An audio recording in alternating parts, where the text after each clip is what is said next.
आगे बढ़ेंगे जहां झारखंड विधानसभा में पेयजल विभाग को लेकर विधायक अनंत ओझा ने सवाल उठाए हैं और इसके बाद जेएमएम विधायक मंगल कालिंदी ने कहा कि गोविंदपुर जलापूर्ति योजना की जांच हो और विधायक सीपी सिंह ने कहा कि पाइपलाइन बिछा दिया गया है लेकिन जलापूर्ति आज तक नहीं हो रही है। हंगामा करते हुए विपक्षी विधायक वेल में पहुंच गए, जिसके बाद सीएम हेमंत सोरेन उठ खड़े हुए और कहा कि समस्या को व्यक्तिगत रूप से देखेंगे। विपक्ष के हंगामे पर तंज कसते हुए कहा कि इनके चेयर में कांटा घुस गया है, इसलिए बैठ नहीं पाते हैं। जलापूर्ति योजना एक दिन चला, उसके बाद बंद हुआ, उसके बाद चला कि नहीं चला, फिर वहां पर कई विषय आए क्योंकि गंगा नदी से पानी भी उठाना था और चूंकि गंगा नदी कोई सामान्य नदी नहीं है महोदय, उससे पानी लेने का बहुत लंबी प्रक्रिया है, भारत सरकार से लेकर के और सारी चीजें हैं। फिर उसके बाद वहां पर हमारे देश के सबसे बड़े व्यापारी अदानी जी का भी रिपोर्ट आया, जिसकी वजह से भी काफी डाइवर्जन करना पड़ा। पोर्ट भी डाइवर्ट हो सकता था महोदय, बल्कि हमारी योजना ही डाइवर्ट। और इसी पर और ज्यादा जानकारी लिए रुचि हमारी सहयोगी जुड़ गई है। देखिए रुचि, सदन में पेयजल विभाग को लेकर विधायक अनंत ओझा ने कई सवाल उठाए हैं और साथ ही सीएम हेमंत सोरेन ने भी जमकर विपक्ष पर हल्ला बोला है।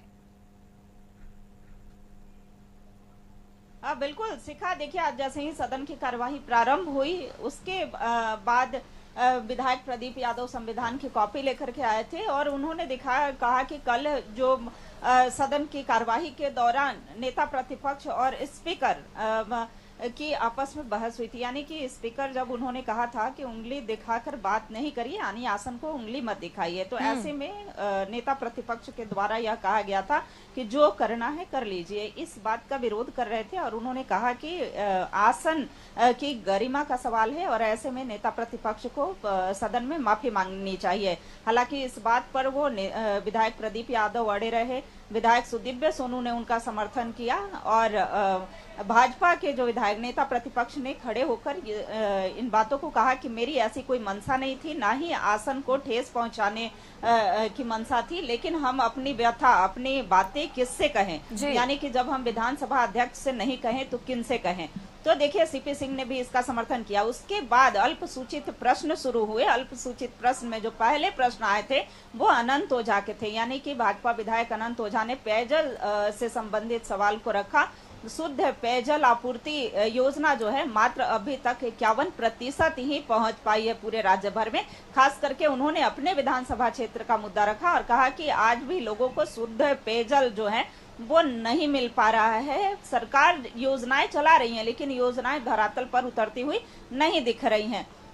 ऐसे में देखिए विभागीय मंत्री मिथिलेश ठाकुर की बात की जाए, उन्होंने हर संभव प्रयास किया कि उन्हें समझाया जाए, बताया जाए, लेकिन वो नहीं माने, जवाब से संतुष्ट नहीं होते हैं। उसके बाद मुख्यमंत्री हेमंत सोरेन स्वयं आसन से उठते हैं और वो जवाब देते हैं। उन्होंने कहा कि सारी चीजों की समीक्षा हम स्वयं करेंगे और समस्या का समाधान जो है वो किया जाएगा।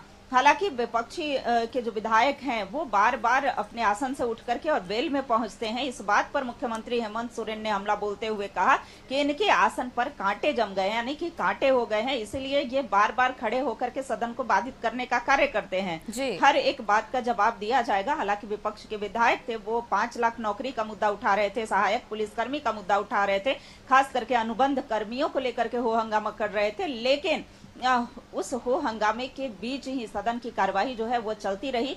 प्रश्न जो है वो पूरे नहीं आ पाए। अल्पसूचित प्रश्न से 1-2 प्रश्न ही सदन के पटल पर आ पाए। दूसरा जो अल्पसूचित प्रश्न में प्रश्न रखा गया वो कांग्रेस की विधायक शिल्पी नेहा तिर्की ने रखा। अबुआ आवास योजना से संबंधित सवाल उन्होंने रखा। उन्होंने कहा कि कई जगहों पर गड़बड़ियां देखने को मिल रही है, खास करके उनके मांडर विधानसभा क्षेत्र में कई गड़बड़ियां जो हैं वो देखने को मिली हैं। तो ऐसे में उसका निदान हो, गड़बड़ी की जांच होनी चाहिए और अबुआ आवास योजना का लाभ जो है वो जल्द से जल्द कैसे मिल सके। हालांकि जो विभागीय मंत्री हैं डॉक्टर इरफान अंसारी, उन्होंने कहा कि पूरे मामले की जांच जो है वो की जाएगी। इस जांच की जो समिति बनेगी उसमें विधायक भी शामिल होंगे और जहां भी जांच में जो दोषी पाए जाएंगे उन पर कार्रवाई भी होगी। इसके लिए विधायक शिल्पी नेहा तिर्की ने मंत्री को धन्यवाद भी दिया और देखिए उसके बाद शून्यकाल के प्रश्न आते हैं और शून्यकाल के प्रश्न के बाद ध्यान आकर्षण होता है। ध्यान आकर्षण में भी विधायक प्रदीप यादव द्वारा प्रश्न लाया जाता है।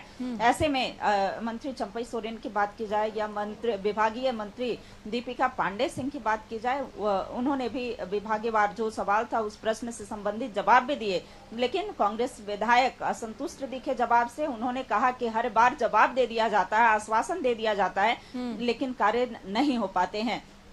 तो ऐसे में कह सकते हैं कि विपक्ष के तेवर भले ही तल्ख दिख रहे थे, लेकिन उस तल्ख तेवर हो हंगामे के बीच ही सदन की कार्रवाई जो है वो चलती रही। कुछ प्रश्न जो है वो सदन के पटल पर आते भी हैं। सबसे खास बात यह रही कि मुख्यमंत्री हेमंत सोरेन 2 बार अपने आसन से उठ करके और विपक्षी के जो सवाल होते हैं उसका जवाब देते हैं और वो कहते हैं कि सभी को मिलजुल करके काम करना है, आगे विकास के लिए कार्य करना है, इसलिए हम आपके हर एक प्रश्न का जवाब देंगे। देखिए दूसरी पाली की अगर बात करें, दूसरी पाली की कार्रवाई जो है दोपहर 2 बजे के बाद शुरू होगी और उसमें अनुपूरक बजट पर भी चर्चाएं हो सकती हैं। उसमें कह सकते हैं कि कुछ विधेयक भी आने की संभावनाएं हैं।